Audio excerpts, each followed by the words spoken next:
क्या अनिल अंबानी और मुकेश अंबानी में अब सब कुछ ठीक? मुकेश अंबानी और अनिल अंबानी को अपने पिता धीरूभाई अंबानी से विरासत में एक बड़ा कारोबारी साम्राज्य मिला था। पिता की मौत के बाद दोनों भाइयों के रिश्ते ठीक नहीं रहे। मुकेश अंबानी दुनिया के सबसे अमीर उद्योगपति में से एक हैं।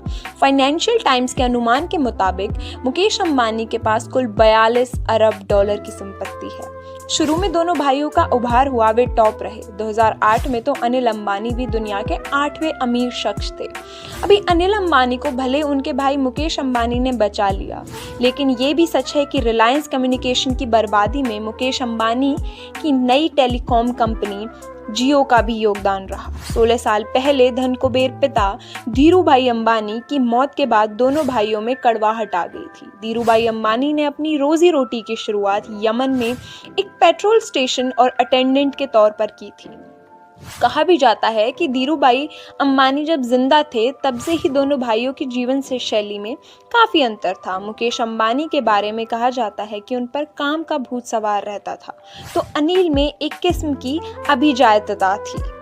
2002 में पिता की मौत के बाद दोनों भाइयों में कारोबार को बंटवारा होना तय था। 2005 में इनकी मां ने दोनों भाइयों के बीच रिलायंस के कारोबार का बंटवारा किया। मुकेश को पेट्रोकेमिकल मिला तो अनिल के हिस्से में टेलीकॉम, फाइनेंस, एनर्जी यूनिट्स आईं। इस बंटवारे के साथ ही दोनों भाइयों के बीच प्रतिद्वंद्विता बढ़ती गई। 2008 में रिलायंस कम्युनिकेशन ने दक्षिण अफ्रीका में MTN के साथ डील किया तो मुकेश अंबानी के लिए यह चौंकाने वाला था।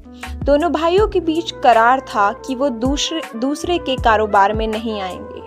2010 में यह करार खत्म हो गया। मुकेश अंबानी ने करार खत्म होते ही अगले 7 सालों में टेलीकॉम सेक्टर में 34 अरब डॉलर निवेश करने की घोषणा कर दी। कहा जाता है कि अनिल अंबानी ने अपने भाई से प्रतिद्वंद्विता को हर स्तर पर बढ़ाया। दोनों ने एक दूसरे के खिलाफ काम करने के सार्वजनिक तौर पर आरोप लगाए। कई बार तो यह निचले स्तर पर तक पहुंच गया। मुकेश अंबानी ने अपनी पत्नी को 5.2 करोड़ डॉलर का एक जेट गिफ्ट किया था, तो अनिल अंबानी ने 8 करोड़ डॉलर की एक लग्जरी यॉट गिफ्ट की थी। दोनों भाइयों में लड़ाई गैस के कारोबार को लेकर हुई और इसमें सरकार और कोर्ट को भी दखल देना पड़ा। मुकेश अंबानी की रिलायंस इंडस्ट्रीज बंगाल की खाड़ी में D6 ब्लॉक में गैस की सप्लाई छोटे भाई अनिल अंबानी की कंपनी रिलायंस नेचुरल रिसोर्सेज में तय कीमत $2.34 प्रति मिलियन थर्मल यूनिट्स पर करती थी। जिसका भाई इतना ताकतवर हो, उसका भाई जेल कैसे जाता? लेकिन अनिल अंबानी की मुश्किलें केवल एरिक्सन के कर्ज तक ही सीमित नहीं हैं। ऐसे में सवाल उठता है कि क्या मुकेश अंबानी आगे भी अनिल के लिए तैयार रहेंगे?